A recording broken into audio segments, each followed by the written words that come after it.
Yes, coming up on Devil's Puck Luck podcast. We're going live, diving in deep to the moves that Fitz has made, tradings, free agency. What do you guys think? Where do we stand? What is this team going to look like in the 24-25 season?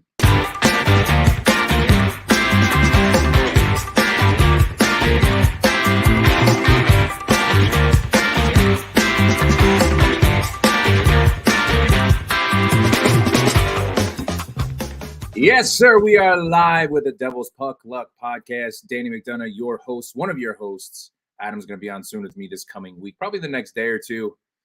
A lot going on free agency wise, a lot going on with the New Jersey Devils. A lot of things that I think we hoped would happen, a lot of things we knew would happen, but a lot of good things going on, right? So first and foremost, thank you for everybody coming on here. I see everybody on Twitter Space and on YouTube.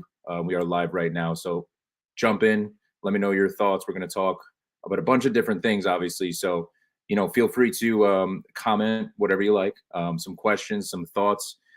Let's start from the high level of what's been going on with the New Jersey Devils, obviously, with Markstrom being your number one goalie that the Devils absolutely needed. Sheldon Keefe coming in as the head coach. Fitz started off the offseason the right way, addressing the needs that we had. I think that we all knew that Travis Green wasn't going to be our head coach for the 24-25 season. Sheldon Keefe, after being let go by Toronto and not getting a contract with Toronto, comes to the New Jersey Devils. Going to change the culture no matter what. It was needed. I think that all Devils fans are excited. Woodcroft was on there. Berube was on there as contenders. I think Sheldon Keefe is the right guy. He knows how to manage egos when it comes to star players, and he's going to have some star players of his own now. Obviously with Jack Hughes, Nico Hischier, Timo Meier, and Jesper Bratt. So moving forward, I think we all knew what was going to happen with Brett Pesce, first and foremost. He gets what I think is a very, very team-friendly deal from the Devils. I know the term is 6 years, but 5.5 AAV, immediately an upgrade from John Marino. And I think all Devils fans know there, I was a big fan of John Marino. I'm sad to see him go, but I'm looking forward to him having the opportunity in Utah to play with Sergachev on that top pairing. Pesce is an upgrade when it comes to penalty kill, when it comes to defensive prowess, when it comes to his puck knowledge, his puck handling. John Marino had a down year, so to be able to get what we got for him, that second-round pick, obviously, from Utah, which turned into the goalie in the second round, the most sought-after goalie in the second round of the draft. We wish him obviously the best of luck. Moving forward, we got Brendan Dillon. This was another guy that was on my radar if you've been watching the podcast for a while and reading some of the comments. He was a big body, physical, will play hard-nosed hockey. He's going to defend his players. And Fitz went out and he did exactly what he was going to say. He was going to make this team stronger on the blue line. He was going to make this team scary to play against, which I think you do with a guy like Brendan Dillon, who is going to hit. He's going to drive through the body. He's going to be very strong on the puck, on the boards. He's going to win those battles. And if I think he's going to be paired with Simone Nemec. Obviously, there's a lot of time to figure out what's going to go on with that. But he's going to be an improvement for Nemec to be able to open up his game and have that protection behind him with someone like Brendan Dillon. A little more money than I thought with Dillon. Front-loaded $5 million, $4 million, then $3 million across those 3 years for AAV. Thought it was going to be a little bit less, but I was looking and thinking around that $9 to $10 million, cap eaten up by Pesce and Dillon before it happened, and we're right around that mark. Then the hard thing happened for all Devils fans who were super excited and super hopeful that we were going to land Steven Stamkos, Marchessault, who's a free agent, also obviously coming off a great season in Vegas, and obviously other big names out there that we were eyeing up. So when a lot of reports came out that the Devils were in on Stamkos and they were in on Marchessault, personally, I thought that Stamkos' numbers were going to be a little higher than the Devils and Fitz wanted to go. But to know that we were in on both guys and that we're most likely going to get one or the other was great, right? All Devils fans are super excited because obviously we solidified the blue line. We solidified our goaltending. What's next? That top six forward to play on Jack's wing, to really drive home the fact that Fitz was all in on the things that we needed to really become a cup contender immediately in the 24-25 season. We'll get into if I think the Devils are a cup contender, where they stand right now. But as far as the free agency goes, when Stamkos went to Nashville and Marchessault obviously had played with Stamkos in the past, that $8 million was steep to me, a year. I know that Stamkos, listen, I think he's a phenomenal player. I think that he changes the complexion of the team. I think he's going to help these young kids grow. 8 years is a lot. 8 million is a lot. And I think that if that were to happen, that could potentially mean Mercer wasn't going to get a deal. So, there's a lot to think about. If the Devils had signed Stamkos for that $8 million, what was to be next, right? So Nashville and Trotz were extremely aggressive, and they went out and they got both. They got Stamkos and Marchessault, and I think that a lot of Devil fans, I know a lot of Devils fans, especially seeing it on the Twitter space, were like, what the hell is going on? Fitz, you have fumbled. This is an absolute disaster. I look at it from a few different perspectives. I don't think Fitz was in panic mode. I think that he knew exactly what he wanted to do in this offseason, and that was to make sure that he had his number one goalie. First and foremost, he had the right coach, really solidify that blue line, and then you look how you can improve around your core guys on offense, which are the Jesper Bratt, Timo Meier, Nico Hischier, and of course, Jack Hughes. I would have loved Marchessault on this team. He was one of the guys that I was really looking at from the beginning offensively. I thought his price point was going to be exactly what it was, $5.5 million. I understand the term might have been too much for Fitz. He's going to be 38 years old when that's up in Nashville. Like I said, Nashville went all in. They went nuts, and Trotz, hats off to him. He got Brady Shea as well. So he spread a lot of money around, and he definitely improved that team tremendously. And they're going to be a force to reckon with. I think that they're one of my dark horses to really get to the Western Conference Final out there in Nashville. So was it the end of the world, though? Devils fans thought it was when we didn't get these guys.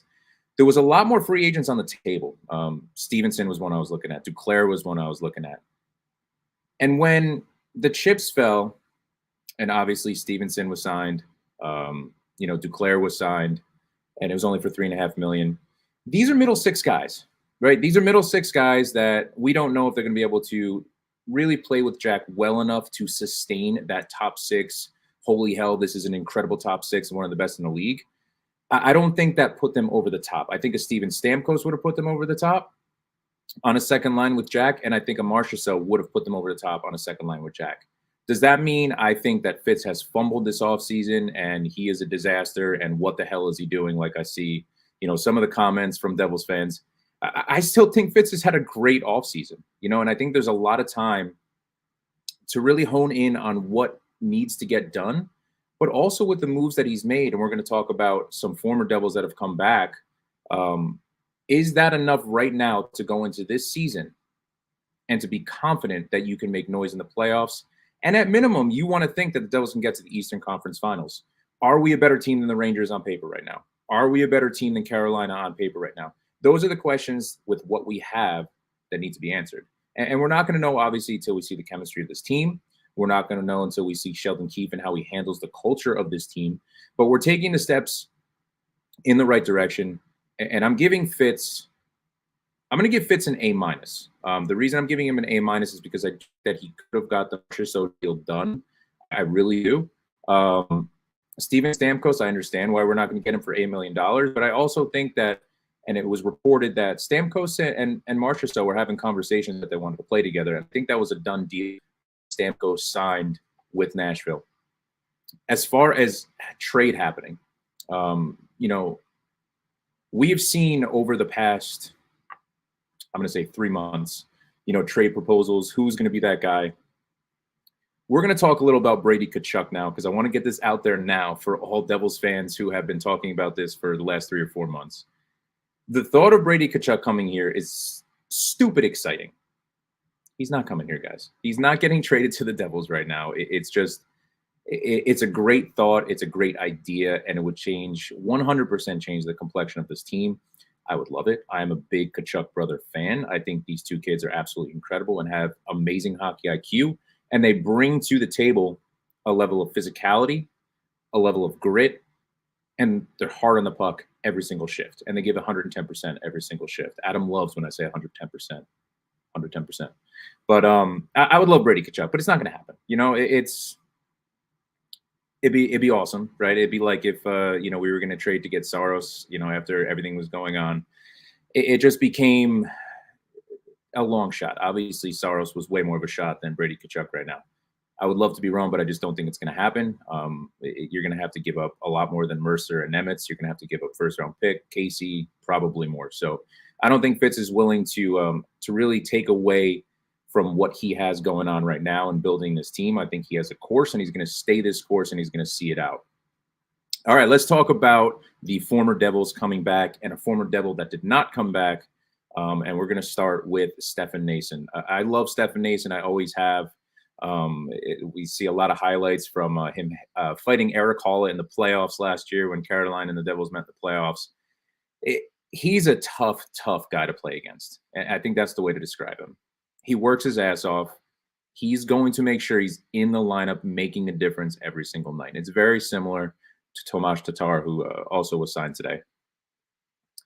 Noesen is going to bring that shut down forward feeling when he's on the ice.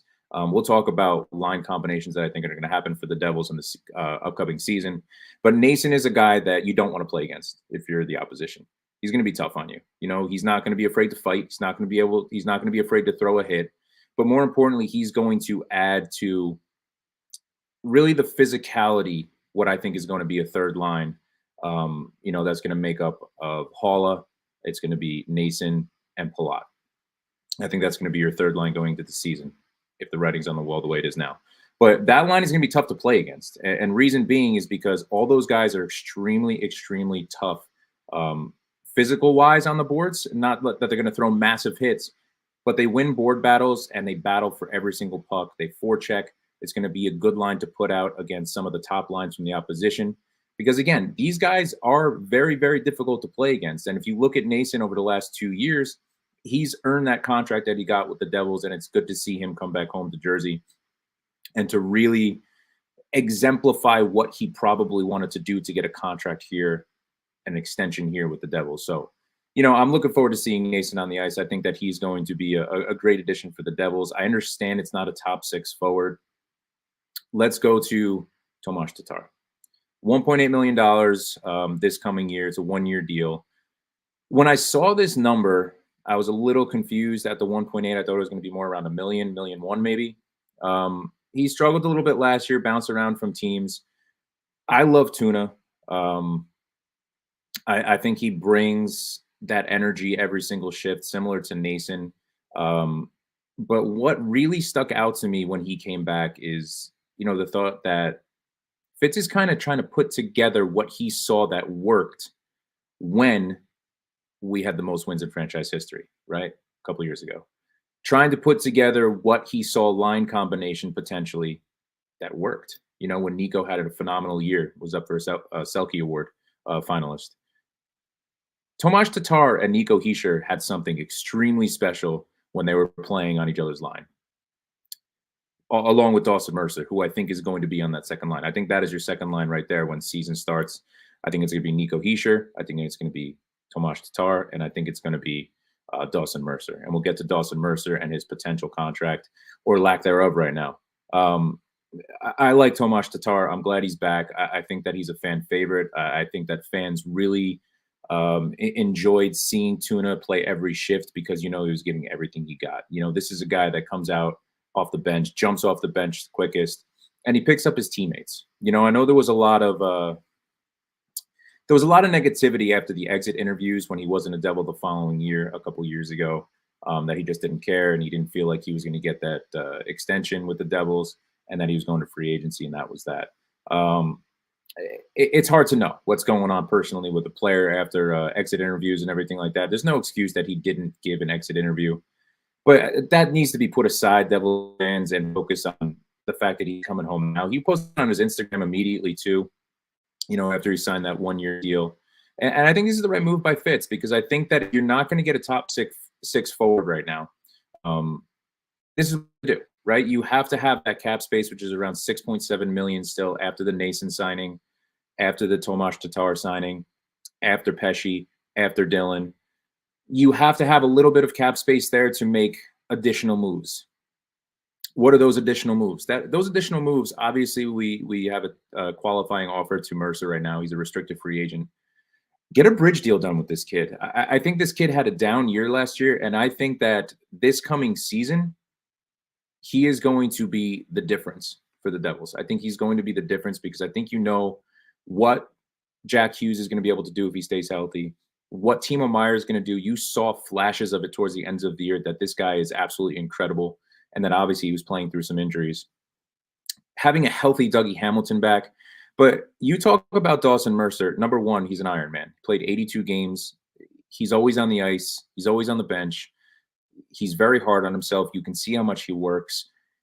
This kid had a down year, and I think he is due for a massive breakout season. I really do. And I think that, yes, he is streaky, but I think that he can put together a consistent way of playing, not just for himself, but with line mates. I think he is a proponent of being with the same line. I really would love to see him on the second line, with Nico Hischier and with Tomas Tatar to start the season, if things stay the way they are, and if we're not going to add, obviously, via trade, which I thought could have been a possibility until I saw Buchnevich sign an extension with the Blues, $8 million AAV. That was a guy that I was more focused on via trade. I thought would fit very well with Jack Hughes on his line. $8 million is kind of an overpay a year for Butch. I'm going to be honest with you here. I would not want him for that price. Do I think that it would have been great to have him? Yeah, but I'm looking more $5.5, $6 million. So I'm not so upset on that. I'm good for Butch, getting that extension with the Blues. You saw, other rumblings and other rumors of different trades that might happen. Eller's name, Patrick Laine's name coming in. Jeff Skinner, who... This one, it's tough because I would have taken a chance on Skinner for the $3 million he got, and that's where I look at, did Fitz make an offer? Did he make a phone call to the agent? It's hard to know, right? Obviously, we're not going to know. It goes back to, if Fitz was offering up Holtz before Ball, in that Markstrom deal. We don't know. These are things we're all going to speculate on. And when Fitz talks tomorrow at 10:30 a.m. to the media, maybe we'll have some answers. Maybe we'll know if Fitz is done for the offseason when it comes to signings. I'm assuming he's going to say, we're going to see what's out there. And if there's a trade made available, we're open for business. I can promise you he's going to say that. You look at things from the outside looking in, taking yourself away as a Devils fan for a minute, which I know is very difficult for a lot of us with our fandom because we're amped up, right? It's after missing the playoffs and going into this year, you got this chip on your shoulder, right? You have this chip on your shoulder that you got to get stuff done if you're Fitz, and that's what you feel as a fan. And he did, and that's why it's difficult for me to say that this offseason was a failure for Fitz for not getting a top six forward. It might just not have worked out with term, with certain players. He might have offered plenty of money and plenty of term to certain players that just didn't come here because they wanted a different situation for themselves, their family, and their career. And that's fine. And I think that that's what happened with Marchessault. I really do. If I were a betting man, I think that he wanted to go play with Stamkos in Nashville. I really do. Stamkos was the guy I was really looking to see where he would land. And I think once the chips fell and he went to Nashville, like I said earlier, I think Marchessault was ready to go and play with his buddy, and there's nothing wrong with that. Brady Shea got a lot of money too. All the credit to him in free agency. A lot of great signings out there, a lot of movement quickly on day one of free agency. We were 20 minutes in and Devils fans were going crazy and flipping out.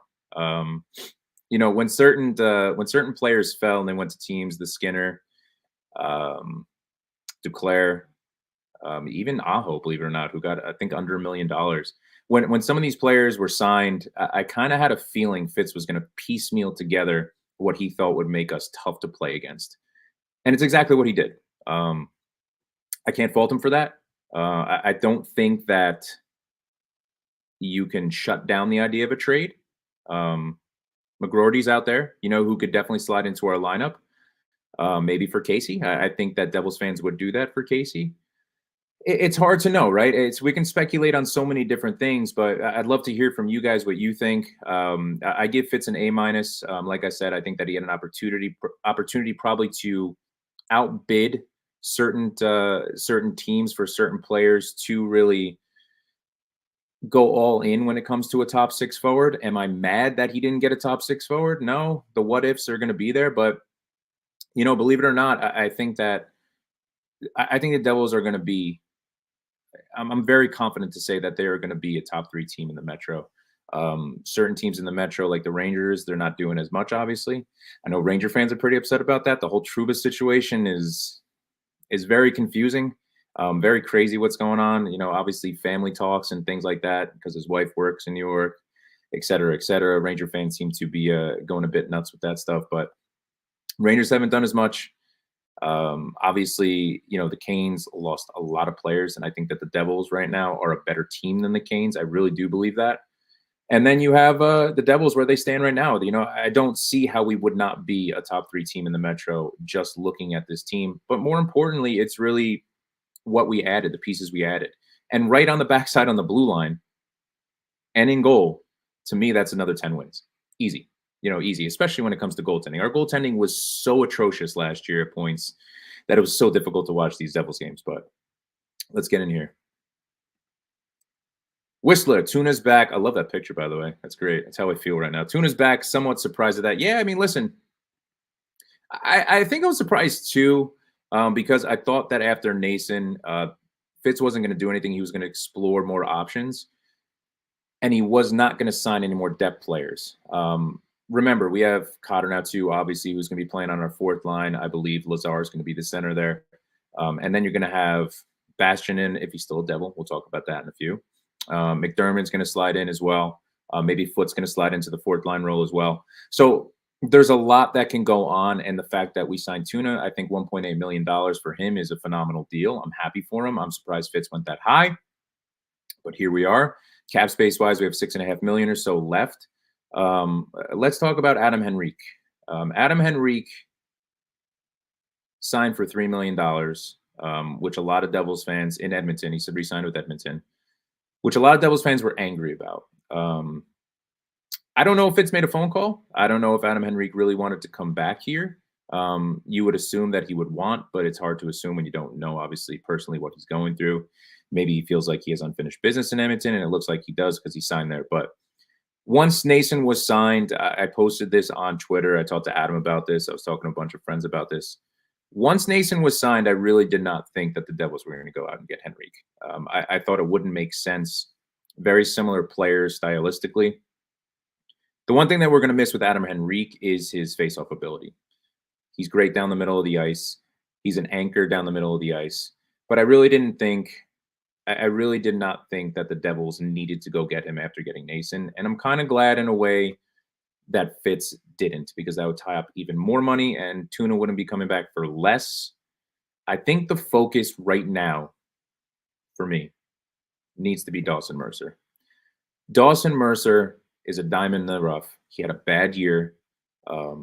He's still a 25-plus goal scorer a year to me. He stays healthy. But more importantly, he's learning his 200-foot game even more. And I think a lot of it for him is really growing and developing. This kid is 22 still. I think we forget that. He's still a kid. He's still a kid with so much to learn. And these guys are going to get bigger, they're going to get stronger, and they're going to get tougher. Oh, Adam, hey, man. What's up? Checking boxes, not cup ready yet. No, listen. That's fine. I'm going to disagree with you a little bit. Here's why I'm going to disagree with you a little bit. I think the way that Fitz constructed the roster as of right now, we're very early in free agency, obviously. There's still a lot of off-season to go. The big chips have fallen. There's still room to obviously make a trade in season. I truly and firmly believe that Tom Fitzgerald, if we are struggling at the top 6 position for forward, and you can clearly see it before the trade deadline, will make a massive splash this year. I think that Fitz wants to go all in this year.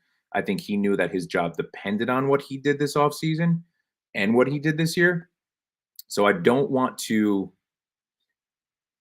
just throw it out there and say the Devils are not a cup contender right now, because right now I really would say the Devils are in the top 10 in the league with what they're doing. And if they stay healthy, they can stay there. A lot of good teams out there, and it's very early. And we're so premature talking about it because we have no idea what these combinations are going to look like. I think we have an idea, but we have no idea what they're going to look like. Hoping for a top 6 forward, but happy with the move so far. Yeah, Husky Unchained, I appreciate the comment. No, listen, I'm the same exact way. I think we need a power forward too, top 6. And I think that you're going to see some mix matching in the beginning. I still think that there's a possibility for a trade. I don't want to just shut the door on that. I really don't. I know cap space would have to work around. But that's the thing. I think Bastian's $1.2 million could be shed. And I think Siegenthaler, I know he has a no movement clause, but he has certain teams that you can trade him to, I believe. Someone correct me if I'm wrong on that. If they know off the top of their head, I'll have to look that up in a second. But I believe that he has a no movement clause to certain teams. And if you move Siegenthaler's contract, then you're talking business where you can go out and make a massive trade that is going to give someone $7-8 million a year, which is a possibility. So let's not just shut the door on that. You know what I mean? It's if we shut the door on a trade, you know it's going to happen like the next day. So I don't want to shut the door on that. Fitzy press conference tomorrow morning. Yeah, 10:30. I saw that. I was surprised he didn't speak today. By the way, I love what Brendan Dillon said. I love what Pesci said. I love what is going on with Paul Cotter. I don't know if you guys saw on Twitter. I saw that one Devils fan commented talking about getting his jersey, and Paul Cotter actually basically told him he was going to buy him a jersey, which is absolutely great to see because the fan interaction is what we want, right? As Devils fans and having the big fandom, you want to see players really getting involved and really seeing that we care about our team. You know, we bleed Devils hockey, and it's great to see when new members of the Devils really start to show who they are as people because they become fan favorites. And I think that's what happened with Tomas Tatar. You know, I think he became a fan favorite very quickly. Big Ted, I haven't seen you in a while, man. Good to see you. Good to talk to you. Yes, putting the band back together. I think there's a lot of similarities between what in the 22-23 season when we won the most games as a franchise, had the most points, excuse me. We won a round against the Rangers, which is absolutely phenomenal. I think we're trying to find some similarities to what was successful that season, which was really the fact that we were tough to play against. Certain lines were just shutting guys down, shutting opposition down. We were healthier. So let's just remember that it's a long off season, and this season's going to be a lot of fun. John Sumner, what's up? Trade for Brady Tkachuk for Mercer, Nemitz, Siegenthaler, Palat with 25% retained. John, Ottawa will say no to that. They will say no. That's how crazy it is. I really do. I think they're going to want Mercer, Nemitz, a first, and Casey. I really do. I really think that's going to be that steep to get Brady Tkachuk. Ottawa is doing some weird things over there, man. It's like they're shedding certain contracts that make no sense, and then they're adding pieces that I didn't think made sense. I don't know if they're in panic mode. I don't know what Brady Tkachuk feels over there. You got to remember they have Ullmark now for a year without an extension, so we'll see what goes on with that. But there's a lot to really be uncovered and undressed up in Ottawa, especially if Brady Tkachuk is vocal and ever is vocal that he will not sign an extension with the Sens. So we're going to see as time goes on. Stephen, the Devils will not be pushed down like the Jets. Very different. This quote right here, Ted, the Devils will not be pushed around. Right there. I'm going to focus on that. We were pushed around last year. You know, we were not tough. We were easy to play against, especially certain lines and certain pairings. We made terrible decisions with the puck. Our puck management was not good at all. This is a very different structured team. And again, this is why I give Fitz an A-. I'm not going to give him an A. I'm going to give him an A- just because I really would have hoped the Mercer deal would get done. I'm giving him an A-, but the reason why it's such a good grade is because he did everything he said he would do. He said, we want to become heavier. We want to become more physical. We want to be tough to play against. Got a number one goalie. You know, I know a lot of people did not want Markstrom because of the age, but listen, the fact that we're not paying Markstrom and Allen a crazy amount of money is a great, great thing. The fact that Calgary's retaining, I think, 31.5% of his salary is also phenomenal. So he got out and got Markstrom. He went out and he got Brett Pesce. He went out and he got Brendan Dillon. So he did a great job on the blue line. He really did. Heard Dillon on SiriusXM. Yeah, no, listen. Dylan's good. He's posting on Twitter too. He's posting some Jersey Shore memes, which is pretty funny. That cracked me up. But he's very in tune as well with the fans and knowing that the New Jersey Devils fans are very passionate, very in tune to what is going on daily. I think it's sometimes for all our health. I think we need to get away from Devils Twitter because there's some craziness over there. But it's all in good fun. I love the debates when you hear specific rumors and people shut it down quickly or saying that it's going to happen right away. But, there's a lot of great reporters out there too. And I give a lot of credit to everybody who's been covering the Devils and covering the NHL because they got a tough job because there's a lot of moving parts. And with free agency frenzy, man, that first half hour was nuts. That first half hour was absolutely crazy. I don't think it was a surprise to anybody that we got Brett Pesce. It was reported by Elliot Friedman on 32 Thoughts, I think 2 weeks prior that the Devils, or a week prior that the Devils were the main target to get him. And quickly, which I like, because then you move on to someone like Brendan Dillon, who was signed very quickly as well. He was a guy that, if you remember, we talked about this on a few live and a few episodes. The fact that big body defenseman is what we needed really on the second or third pairing, and we got it. Zadorov price point, I thought his price was good for the Bruins. He got a lot of term there, so great contract for him. I think 3 years is perfect for Brendan Dillon, and I think that the money was great for him. I thought it was going to be a little bit lower. I was expecting 3.25, 3.5 AAV. He got 4, so good for him. Kovacevic, yes, dude is a beast. This is the thing that is interesting to me with Kovacevic. He can play in your sixth defenseman. He can, and I think he's very capable of it. And it's why I want to really keep an eye on Siegenthaler, and if Fitz has any inclination to move him, since it is a team-friendly contract, keep in mind with Siegs, and I really like Siegs. Keep in mind with him, his teammates love him. Good contract, but his stock is down, right? His stock is down right now. Kovacevic can jump in and he can play defense, and I think that he would fit well on a bottom pairing. I think he would play well with Nemitz. I think he could play with Luke Hughes if he had to as well. I think that he hits as hard, if not harder, than Brendan Dillon, who's bigger than him, So I'm very curious to see what goes on, but I think he is our seventh defenseman, which I think could push DeSimone out. Maybe he'll be moved. I know he just signed a one-year, one-way deal, so we'll see what goes on with him. He played very well for us when there was injuries last year too. So, John, Tatar News cheered me up after Fitz trading away Holtz. Oh, John. So I know there was a love fest with Holtz, and I wish the kid the best in Vegas. There was no room for him anymore at all on this New Jersey Devils team. It ran its course. I think we all know it ran its course. We wish him the best of luck. I think that when you look at it on paper and immediately seeing it, people were saying that the Devils got fleeced. I don't. I think that Holtz he's a dud of a first-round pick. I think that he's a late-round pick guy that has a lot of offensive capability.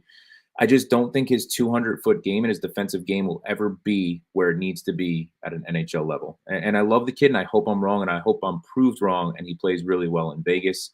And I do hope that Akira Schmid gets a contract. I know he wasn't given a qualifying offer from them, so I really hope he gets a contract as well. We wish him the best, but let's call a spade. He had a phenomenal end of the season in 22-23, and he had a phenomenal series against Rangers to win that playoff series with Devils. So other than that, you can't say that he was a world mover. He became 4th or 5th on our depth chart for goalie, and he needed to move on. So especially being RFA. The Brady seeing his brother winning the cup could make it happen. Yeah, you know what's funny? It's I loved the Tkachuk's reaction when Matthew won the cup. It was great to see how his family reacted, his dad reacting, but his brother reacting. He was super excited. And I wonder deep down for Brady Tkachuk if he can see that happening with the Ottawa Senators. They're not a year or two away from winning a cup. They're not. The Devils could be a year or two away from winning the cup. That's how strongly I feel about this team. Askarov is a guy from the Predators too that the Devils and Fitz might be looking to trade for, because Markstrom's here 2 years, Allen's here another year. We have Dawes coming up. We have Poulter who played well. There's a lot of things that could happen, and I think that Fitz has a plan, not just for this year, not just for next year, but I think he's looking 3, 4, 5 years down the road.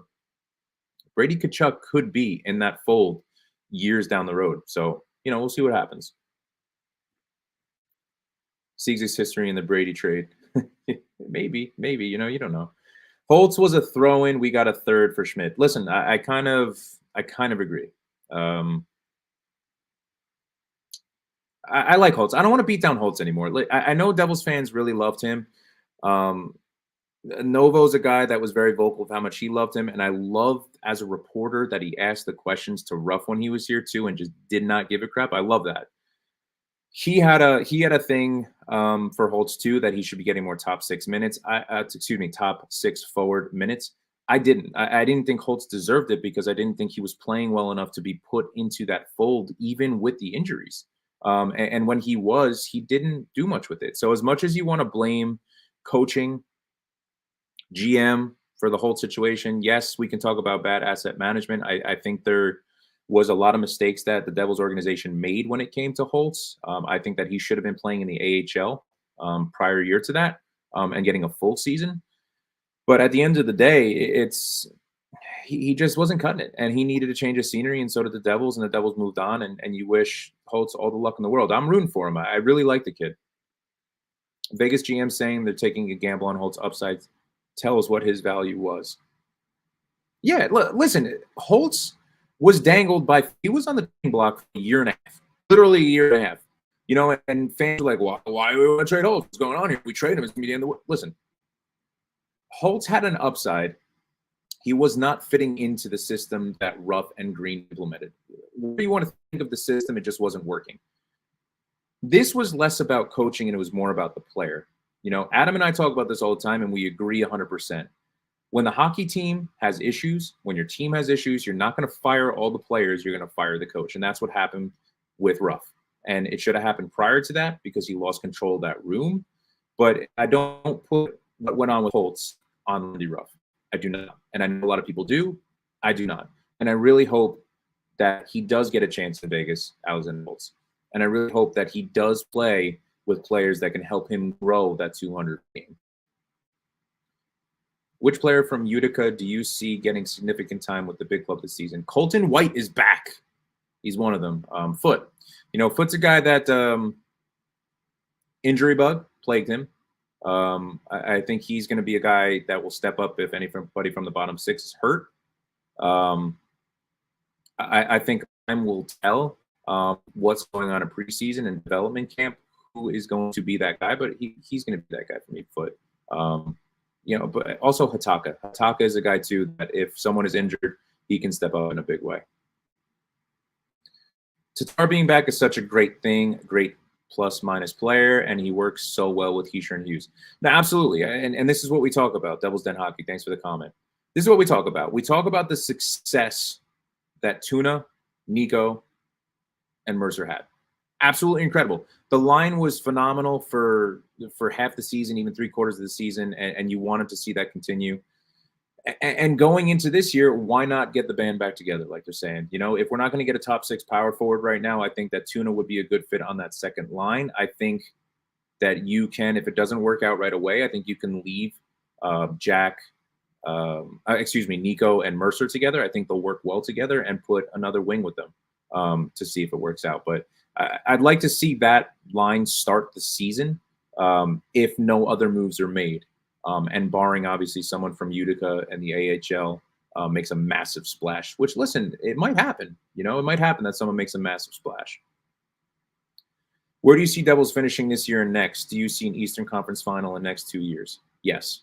Short answer, yes, I do. I think the Devils are going to win 2 rounds in the playoffs within the next 2 years. Remember, we got to see how chips fall. We got to see how these line combinations work. We have to see how Sheldon Keefe works with the club. We have to see if there's injuries. There's a lot of things that can happen. We have to see if Markstrom plays to form. He has to be phenomenal for the Devils.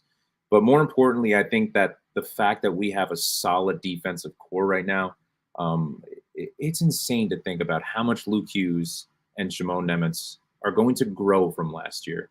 That that pain that they must have felt, seeing this team a year prior, win a series, win a playoff series, and then basically miss the playoffs, and they were involved with missing the playoffs. And it's a crappy feeling, and they're going to learn from it. And I think they're going to come back stronger as well. And they're going to be, remember, they're going to be with seasoned veterans. I think that Pesci is going to be with Luke Hughes, and I think that Dylan is going to be with Nemitz. I really do. And I think Siegs, if he's here, is going to be with Dougie, which what we saw when Dougie was healthy. John, I see Hitaka getting some playing time as a potential 17 man. Yeah, no, listen, I do as well. I think that you're talking about Kovacevic is going to be the front runner for the 17 man if Sieg and Doll are still here. And I think DeSimone and Hitaka are the next guys up. I really do. Remember Misule, too. Don't forget about Misule. That kid is good and he hits, and he's a very powerful defenseman. He showed a lot in preseason last year, too, when he was playing with the big dogs at the NHL level. I want to see his progress. I want to see Hitaka's progress. Hitaka stepped up in a big way. Kovacevic bigger than is he 6'5"? I gotta look this up right now. It's not that I don't trust you. I do trust you. You're right, man. Yeah, listen. I've obviously seen more of Dylan because he has been a bigger part of what the Devils were looking to do. But watching some of Kovacevic's, some of his open ice hits, some of his containing, some of his really crashing down in the middle of the ice to protect his goaltending, it's phenomenal, So I don't know as much about this kid as Dylan because I was really looking into Dylan, but seeing what he did with the Habs, and the Habs were loaded on defense. They had to get rid of him. But, yeah, no, he is bigger than Dylan. So thank you for throwing that in there, which to me begs the question, is there a spot for Siegenthaler then in this 6? Who knows? Who knows? Are you concerned that Dave Rogalski was retained where the other coaches were let go? Listen, I know this is a very big thing with Devils fans, and it's a very talked about situation. I just think Vitek Vanacek was not that great of a goalie. I think that he had a career year. I think that he's a solid backup goaltender. I really do. I think Akira Schmid played extremely well. I don't want to blame a goalie coach when so much went on. You know what I mean? To put it lightly, if the goaltender struggled this year, when you have Markstrom and Allen, but more importantly, if you see Dawes and Poulter struggle and take a step back, he's got to go. And I think all Devils fans will agree with that. Devils then, if we're talking about size, Siliev is 6'7", and he's 18 years old, and I think 210 pounds. Correct me on that if I'm wrong. This kid, I love this draft pick. And I know a lot of fans really want Dickinson. Guillaume, I think is how you pronounce his name too. This kid is going to be absolutely incredible. When you have people comparing him to Hedman or to Chara at an early young age, he's only going to get stronger. He's only going to gain more weight, and he's only going to get better and more skilled. And he's already quick on his feet. Seeing Amanda Stein reported that, he was on a 2-on-1 and he scored a goal and he was cheering. The kid is so excited to be a part of the Devils organization. And I think this is really, really a big move from Fitz taking him. And every single draft pick is a gamble. I think we all know that. It's an educated guess on who you think is going to be an NHL caliber player.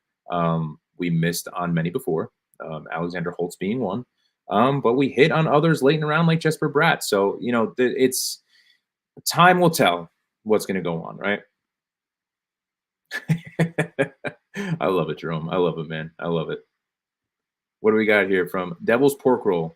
If Gritsik comes over after the KHL season, that has potential to be a very nice cheap winger for the next few seasons. Absolutely agree. I'm looking for him to come over next year, to be honest with you. I think after some of these one-year deals are done, Tuna especially, these are guys that you want to see step up, and as they grow and as they get bigger, we just got to see him come over from Russia, right? That's the thing. Siliev, too. We want to make sure that I don't think we'll see our first-round draft pick probably till 26-27 season. So I know everybody's excited and thinks that they're going to see him next year, but I don't think that's going to happen. I think got to wait a few years. Yeah, listen, I think it was an educated pick. I think it's exactly what the Devils wanted to do, and they did it as well with the second pick, their second-round pick, which was the goalie from Russia. They flipped that asset they got from Utah, and they took the most sought after goaltender in the draft. Fitz did his homework. He did exactly what he needed to do, and he got a big goaltender that everybody wanted. And I know he had an offseason last year. The league he was playing with, I saw that they were like one of the worst defensive teams in the league, so you don't want to put too much stock into it. But I'm amped up. I think that this is going to be really unbelievable to watch these kids develop and these kids grow. Let's not forget we have Seamus Casey coming up too, and if he's not involved with a trade, he's right around the corner. And there's going to be a lot of decisions to make, and having these veteran presence guys in here now, it's a big thing. And let's not forget, in a very short amount of time, it's not a long time, Hamilton is coming toward its end too. So we got a few years before we get into that, but let's not jump ahead of ourselves. Let's kind of talk about what's going on now. With the offseason and only a day after free agency. Yeah, Jerome. It's Erica Wachter. She was extremely, extremely talented, and it's really a shame that she was not renewed, and that she's not going to be back with the Devils this year. She brought a breath of fresh air to, I think, every single down game the Devils had. She was always smiling big. But most importantly, it's great to see what she is able to do for young girls, young women that really want to get into sports broadcasting, into sports, into marketing in sports, whatever it might be, to be in front of a camera and to have the knowledge that she did and the plethora of personality that she did. It's really, I'm really sad to see her go. And I want to shout out the Brack Pack. He started a petition to get her back, and I think it was over like 6,000 people who signed it. And it just shows the love and it shows the admiration, for her. There's a lot of young Devils fans out there. Annika, who's on Twitter as well, who's an aspiring journalist who wants to be in similar positions as her. And you see, this is what makes being a fan so fun, is seeing. I'm in my late 30s, seeing teenagers, kids in their 20s, young women aspiring to be like Erica. It's really a shame that she's not going to be here. But listen, she does MLB Network too. She's going to be fine. She's going to be great. And of course, all Devils fans and NHL fans, I'm sure, wish her the best of luck.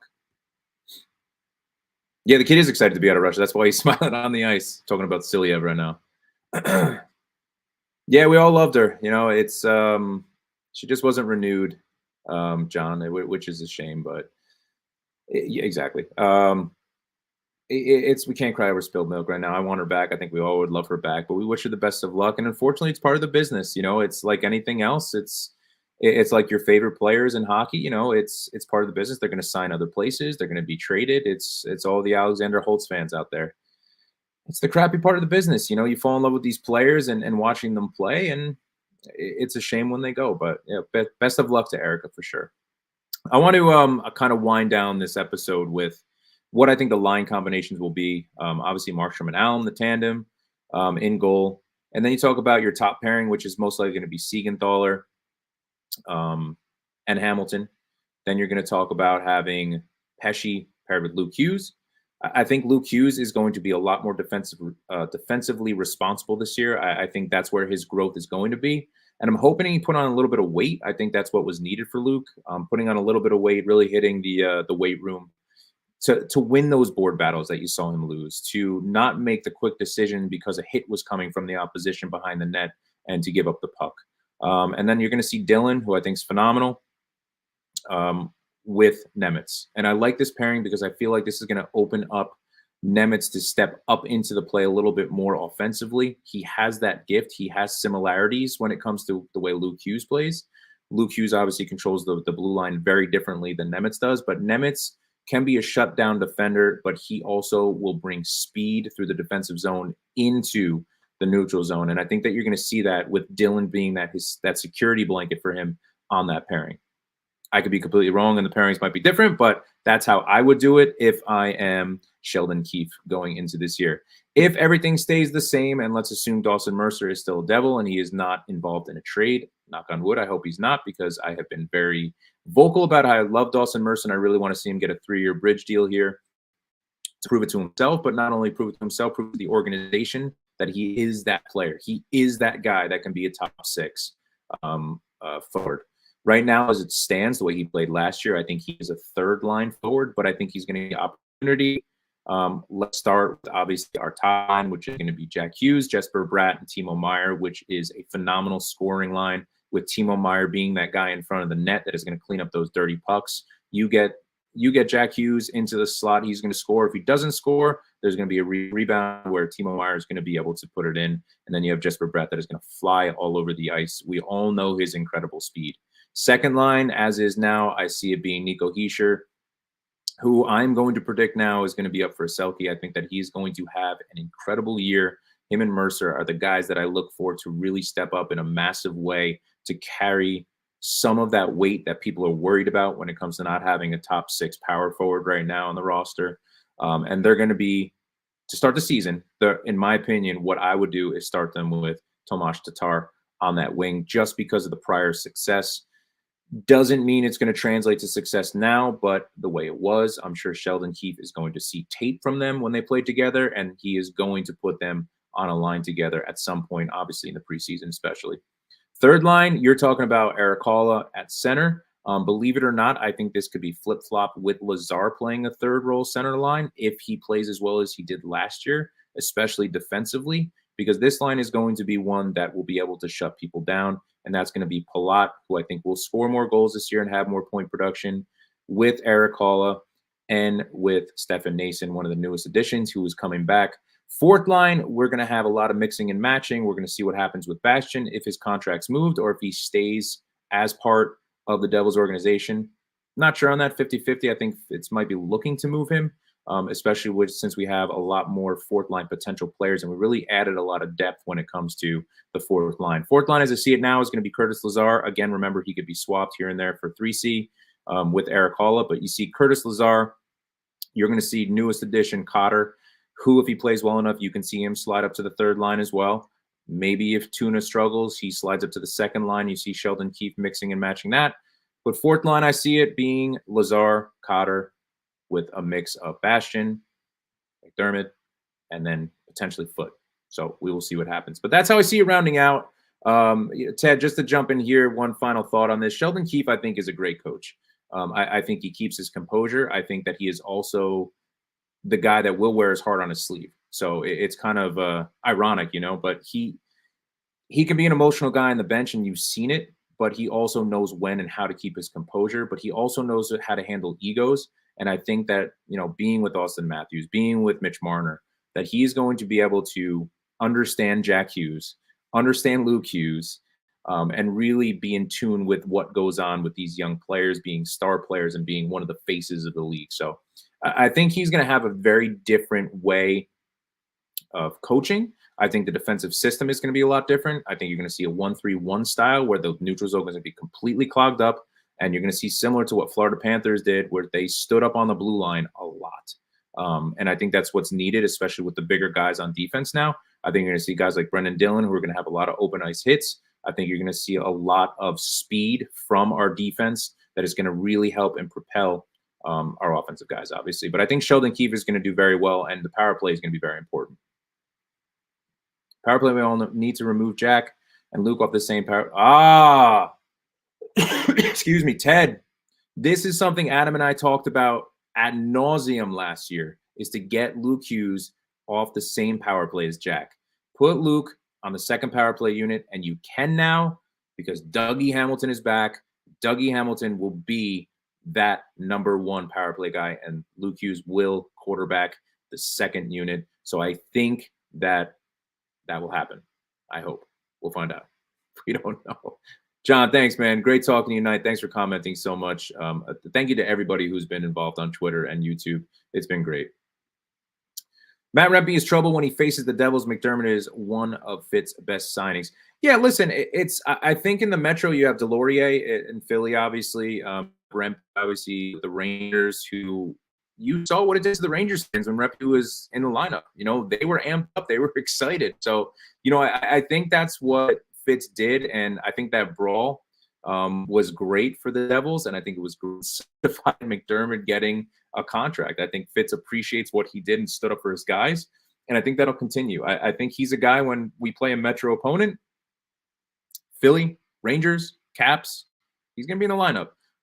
When we play a team like Florida, he's going to be in the lineup. When we play a faster team, like a Buffalo Sabres team or, throw it out there, a Toronto Maple Leaf team, you're probably not going to see him in the lineup, but he knows his role, and I think it was a great signing. This has to got to be the most well-rounded team Keefe has had to work with in the league. Yeah, listen, Toronto Maple Leafs were so top-heavy. It was so difficult. That's why it's difficult for anybody to do anything. And they had cap space issues. They obviously shed some cap. We don't know what's going to go on with Marner yet. Bertuzzi's gone now. Bertuzzi went to the Blackhawks, who was another guy I thought the Devils might be in on. So it's a very different team for Keefe, and I think it is more of a balanced team. And you talked about Paul Maurice, the Stanley Cup champion Florida Panthers. It's all about balance, and I look at it like we don't need to be world beaters and, the best thing in the world when it comes to regular season. We need to beat great teams and beat the teams that we should beat, and we did not do that last year. And that is the big difference onto what is going to happen this year. We got to beat the teams that we're supposed to beat, that we're better than. Markstrom has to steal some games, but more importantly, just be competent. We need competent goaltending, and we need less loose defense. The defense was shaky and loose most of the season, and I know a lot of that was on goaltending too. When you look at the stats, our defense got a lot better. It got a lot better. Yeah, calm down there, Jerome. Calm down there. He's going to be a Detroit Red Wing before you know it, so calm down there. Thank you, Ted. Thank you. Yes, I was very proud of the Devils for that opening line brawl against the Rangers. Me too. It brings back the Cam Jansen days, and the Ryan Carter days with that big fight when Bryce Salvador was pulling Ryan Carter out of the mix because he was bleeding. Mike Rupp, obviously, too. So, listen, the rivalries are fun, right? The rivalries are great. That's what we want. That's why McDermott's here, is to really kind of be that enforcer. So if something does go down and there's a big hit, he's going to protect our guys, and that's why he's here. But you guys have been incredible. I'm going to jump off because I know that we can keep talking and keep going on what the Devils are going to do and what they have done. But, overall, I think it's been a great start to the offseason. Free agency was a lot of fun. The trades were a lot of fun. The Devils are a better team. No matter how you slice it, the Devils are a better team. If you don't think so, I don't know what to tell you. But they are a way better team going into next year than they were last year with the additions and with the subtractions. Fitz is doing a hell of a job. I think he still has some work to do. Fitz, I'm going to sign off with this. Make sure, by the way, you guys go and subscribe to the YouTube. Go visit us on all our social medias. We're on Instagram at Devils Puck Luck. We're on Snapchat, TikTok. We're all over the place. Facebook, NJ Devils PL on Twitter. But Fitz, I'm going to end it with this. Do me a solid, man. You got to do me a real big solid here. Go sign Dawson Mercer.